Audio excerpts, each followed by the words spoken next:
তো এই যে আমার পিছনে যে কিছু বাড়িঘর দেখতে পাচ্ছেন, এগুলা বাড়িতে আমার আর জীবনে কোনো দিন আসা হবে না। অনেক এইগুলো বাড়িঘরে আমি আসছি, বসছি, খাইছি। তো এখন আপনারা সবাই জানেন যে আমাদের আসামের ধুবড়ী জেলার চৌরুয়াবাগড়া সন্তোষপুর এলাকা দিয়া কিছুদিন আগে একটা বিরোধ উচ্ছেদ চলছিল খাসমাটিতে। তো ওই সময় তো অনেকে ভেঙে নিয়ে গেছে, প্রশাসনও ভেঙে দিছে। তারপরে সর্বশেষ যাদের ফাইনাল ছিল, এগুলা ফাইনাল মাটি ছিল, এগুলাও ভাঙার জন্যে গতকালকার থেকে জরুরি নির্দেশ হয়েছে।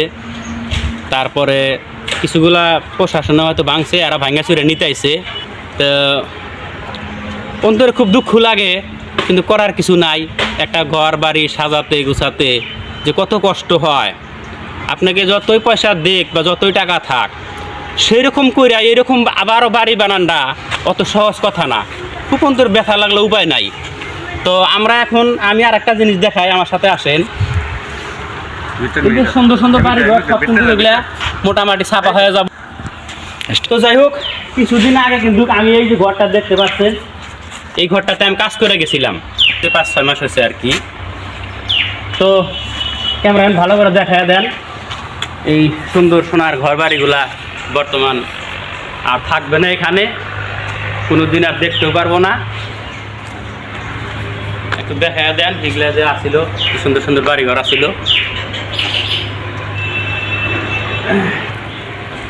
তো সর্বশেষ আসেন আমি একটা ওইদিকে মসজিদ ঘর আসছিল, সেটাতে দেখায় দেই।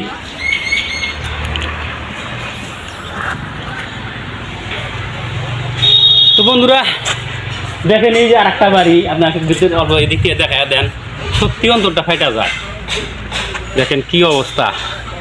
আর আরেকটা জিনিস দেখেন, এটা হইলো মসজিদ ঘর। এই মসজিদে অনেক নামাজ পড়ছি। এই যে রোড দেখেন, এটাই এই রোডটা যাওয়া আসার সময়, যে ন্যাশনাল হাইওয়ে বিভিন্ন শহর এলাকা থেকে আসা যাওয়ার সময় এই মসজিদে অনেক নামাজ পড়ছি। এই মসজিদটাও আর কোনো দিন এখানে নামাজ পড়তে পারবো না। তো এখন করার তো কিছু নাই। এই মানুষগুলোর জন্য আমরা সবাই বেশি বেশি করে দোয়া করব, আল্লাহ জানি একটা এদের ব্যবস্থা করে দেয়, আল্লাহ জানি এদের একটা থাকার জায়গা, ভালো একটা মানে সংস্থাপনের ব্যবস্থা করে দেয়। আমরা সবাই এই দোয়াটাই বেশি করে করব, যাতে আল্লাহ জানি এদের মানে ফির আবার মানে স্বাভাবিক জীবনযাপন করার জন্য একটা ব্যবস্থা হয় আর কি। বন্ধুরা আর একটা ভিউ আমি এই বাড়িটার ভিতরেও দেখা দেয়। এই বাড়িটার ভিতরে কত সুন্দর করে বাড়ি করছিল, ক্যামেরাম্যান দেখা দেন।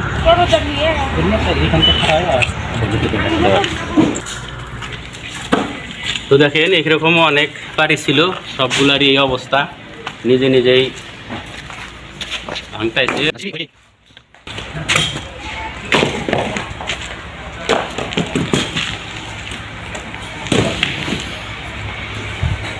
বাস আজকের পরে এই পর্যন্ত।